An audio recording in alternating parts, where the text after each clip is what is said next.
Hello, beautiful beings of Earth. Today is July 18th, and I'm going to be doing for a reading of the collective conscious for the Heart Chakra Center. Today is Wednesday, so today is Heart Chakra Day. I'm using the Star Child Tarot deck and also the Gaia Oracle. We are now in the process of working through the chakras every week. So we start with the root chakra on Sunday and end with the crown chakra on Saturday. So today is Wednesday, so today is heart chakra. So today we're going to look at what our guides would like to tell us when it comes to our heart chakra, our shadows, what we should look at, and so on. If you would like a personal reading, you can head over to my Etsy shop, Soul Journey Magics. And if you would like to see these videos daily, you can head over to my Instagram, YouTube, or Facebook. That's Soul Journey on YouTube and Facebook, and at We Create Our World at Instagram, on Instagram. So we're going to lay out the cards here and get reading. Ooh, lots of cards falling out here. Okay. So I did also pull, wow, interesting. I also pulled out 2 oracle cards for heart. I do also want to mention that this will be the last video I'm doing for a little while because I'm actually going on a no tech retreat until Monday, so be aware of that, but I will be doing a reading on Tuesday next. So today we're going to start off with the oracle cards, and we have Night Wind, which is facing fear, subconscious release and healing, and then Perception, beyond the veil of illusion. So for me, I'm really seeing like this feels like it's about having a fear around aligning with your true soul path, because it's hard to know where that's going to end up. And then Perception, beyond the veil of illusion is this idea of that even though that feels scary, remember that your heart has a bigger picture, your soul stream has a bigger picture of what's going on. So following that energy is way more trusting than a lot of other things we can perceive in the physical world. So the main energy of today is 7 of Wands. So I feel like for the heart chakra today, this is really about feeling like whatever your heart chakra is trying to express for you, your heart, your soul stream, that the 7 of Wands is the feeling around like feeling like you're kind of against everything. So this might be a feeling of whatever you're in alignment with, maybe kind of going against the grain. It feels like maybe you don't have a support in that area. So that is the energy right now. What's going to help you with that is the 7 of Crystals. So the 7 of Crystals for me is really about planting seeds and then allowing for them to grow. So I feel like this is about putting the intention into your dreams, but not being hypercritical of how they happen, just allowing them to grow and manifest. That's going to be really feel a lot better. And if you're not pushing for this, if you just put out the intention of what you want, that you want to be in alignment, if you want to follow the soul path, and you just let the universe give it to you, it's going to feel a lot more relaxing than if you're trying to figure out how to get what your heart wants done. Because let's be real, it's not logical. It's a bigger picture kind of thing. What's going to hinder you is the Page of Swords. So I feel like the Page of Swords in the reverse is really about letting your thoughts run away with you. It's about being kind of immature with your thoughts. It's not really bringing a mature, mindful focus. So be aware of how like you're letting your thoughts get away with you when it comes to your soul path and what you want to be doing. Maybe it's those fears coming up and maybe you're letting them run away with you. So that's what's going to hinder you. So for our main energy, actually 3 cards came out, which is kind of crazy. We have the Moon, we have the 8 of Swords, and we have the Chariot. Interesting.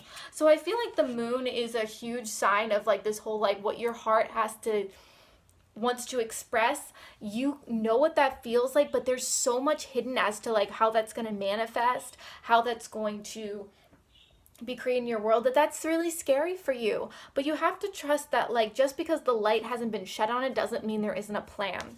And then within that, there's a scariness, which is this 8 of Swords of feeling trapped. So there's this aspect of feeling trapped if you do, trapped if you don't. And there's this aspect of feeling like, oh, I feel like I'm miserable, you know, and trapped when I don't follow my heart, but following my heart is scary because I don't know, I have blinders on. I don't know what that is. But don't forget, that's thought. So that's your mind kind of trying to figure out what you're going to do with this. And then you have the Chariot here, which I feel the Chariot is really about focusing your intention, bringing balance to yourself, and really having a positive outcome. So I feel like there's this aspect of like where your mind is at, what the situation is at, and then like how it's actually going to manifest, because how we perceive things isn't necessarily the truth of it. So we also have these other cards. We have the High Priestess. So this is about trusting your intuition. That's very important, especially with your heart, because your intuition's where you're going to hear it. You're not necessarily going to hear it through your brain. Let's be real, right? So then these three cards came out together. So we have the Ten of Crystals, we have the Knight of Crystals, and we have the Two of Cups. Very interesting. So I also see this as for people who have partners, who are really like feel connected and they can trust that partner. Let's be real, if you're with a partner you can't trust, you probably shouldn't be with them. But it's really important to, while you're on this soul path, allow your partner to support you. I feel like there's this aspect of feeling like, especially in today's society, you know, doing it on your own is what makes you an adult. It's what makes you capable, so to speak, of being a functioning being. But don't forget, we're a communal society. We're not really built to do things on our own. Yes, we have our own personal expression. Yes, it's great to be able to do things and create things on your own, but to assume that we can do everything on our own is kind of ridiculous. So on this soul path, I really feel like we're going to start connecting into how we're going to get supported by other people to create our dreams, and then how we can support other people to create their dreams. So I think don't forget about that. And then with the King of Crystals and the Knight of Crystals, this is really about getting grounded. This is really about letting things manifest abundantly within your space. This is about it's kind of slow and steady wins the race. Dreams aren't necessarily meant to happen overnight. They're a creation. You have to put energy into them. So don't forget, it doesn't have to be perfect right away. This is a sign that the earth is holding you, one, but then also to bring in this grounded energy and allowing yourself to take your time. The other cards that came up here together are the Hierophant and the Four of Crystals. Interesting. So the Four of Crystals is about creating boundaries for yourself. It's about creating, for me, sacred space in the upright. It's about knowing what you want to hold dear and what you want to release. And then the Hierophant with spirituality. So for me, I'm really feeling like it's about creating sacred space for yourself, whether it's in your mind, whether it's in your space, whether it's in your body.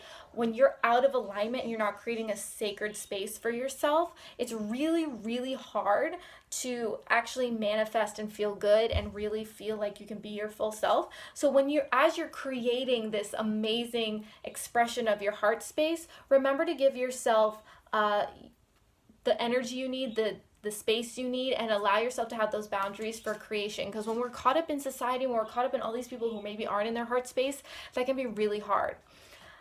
And the last one here is the Seven of Cups. So for me, Seven of Cups in the upright is about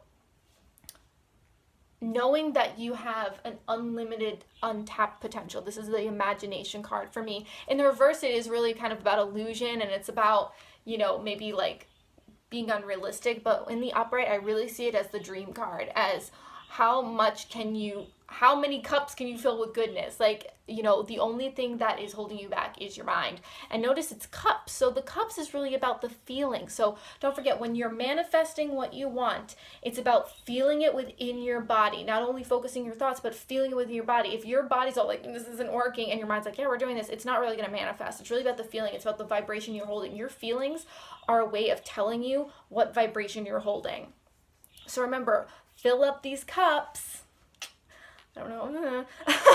Fill up these cups with the feeling you want to create and manifest. So visualize it and feel it. So that's the reading I'm getting for you guys today. If you have any questions, please comment down below. If this resonated, I'm so happy that I could help. If it doesn't, that is totally okay. You're just on your own path, and that's amazing. If you would like to, again, get a personal reading, head over to my Etsy shop, Soul Journey Magics, or my Instagram, Soul Journey Magics. Please share this if you found it helpful. Many blessings, you guys. Namaste, and don't forget, it's all about the soul journey. And don't forget, I will not be posting any more readings until next Tuesday. So thank you guys so much for watching, and I will see you next week. Bye!